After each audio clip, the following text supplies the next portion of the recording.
Devi Sri TV ప్రేక్షకులకి స్వాగతం. మిథున రాశి. ఈ మిథున రాశి నక్షత్రాలు వచ్చేసి మృగశిరాలో 3-4 పాదాలు, ఆరుద్ర నక్షత్రంలో 1, 2, 3, 4 పాదాలు, పునర్వసు నక్షత్రంలో 1, 2, 3 పాదాలు. అక్షరాలు తీసుకుంటే మృగశిర నక్షత్రంలో ఉన్న కా అక్షరం, కీ అక్షరం, అంటే కాగుణింతంలో కా, కా, కీ ఇవన్నీ కూడా వస్తాయి. ఆరుద్ర నక్షత్రంలో కు, ఘ, జ్ఞ, చ అక్షరాలు వస్తాయి. చ అంటే కింద ఒత్తి ఉండాలి. ఛ అంటాం కదా, ఆ ఛ అన్నమాట రెండోది.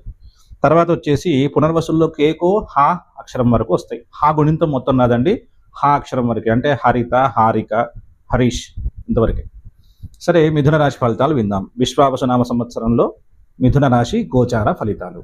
ఈ సంవత్సరం మిథున రాశి వాళ్ళకి ఆదాయం 14, వ్యయం 2, రాజపూజ్యం 4, అవమానం 3గా ఉంది. శని మిథున రాశి వాళ్ళకి ఈ 3వ స్థానంలోకి వస్తున్నాడు. గురువు 1వ స్థానంలో ఉంటున్నాడు. రాహు 3వ స్థానంలో ఉంటున్నాడు. కేతు 9వ స్థానంలో ఉంటున్నాడు. శని 10వ స్థానంలో ఉండడం వల్ల మీకు శ్రామికులు, సేవకులు వీళ్ళందరి, అదేవిధంగా ప్రజలు, అంటే మీ ఇరుగు పొరుగు వాళ్ళతోటి సఖ్యత ఉంటుంది. గురువు లగ్నంలో ఉంటాడు.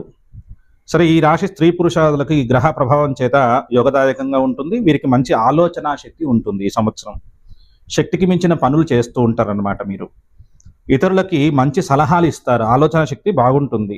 ఎటువంటి సమస్యకైనా సరే మీరు ఈ సంవత్సరం పరిష్కారం చెప్పగల రీతిలో మీ జ్ఞాపక శక్తి, ఆలోచన శక్తి బాగా పనిచేస్తుంది.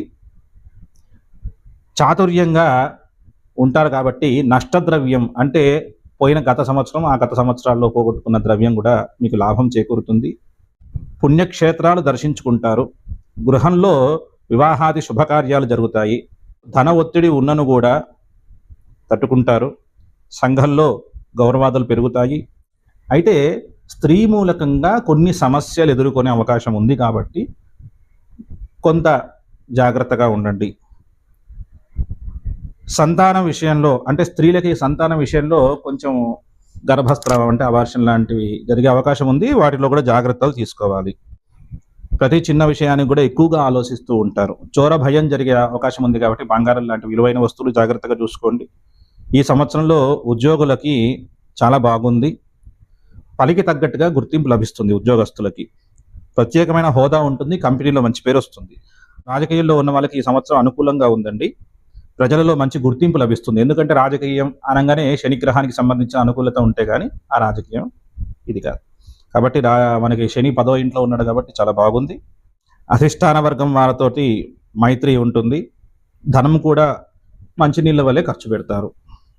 ఈ సంవత్సరం ఈ మిథున రాశి కళాకారులకి గురుబలం ఉన్న రీత్యా, అంటే గురువు స్థానాన్ని బట్టి శ్రమకు తగ్గ ఫలితాన్ని తక్కువగా చూస్తారన్నమాట. నూతన అవకాశాలు జారిపోయే అవకాశం ఉంది కాబట్టి కళాకారులు కొంత జాగ్రత్త వహించాలి.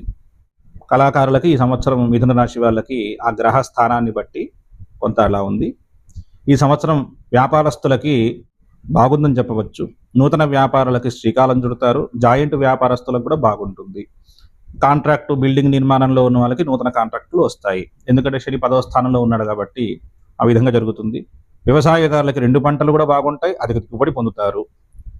ఈ విద్యార్థులకి జ్ఞాపక శక్తి తగ్గే అవకాశం ఉంది.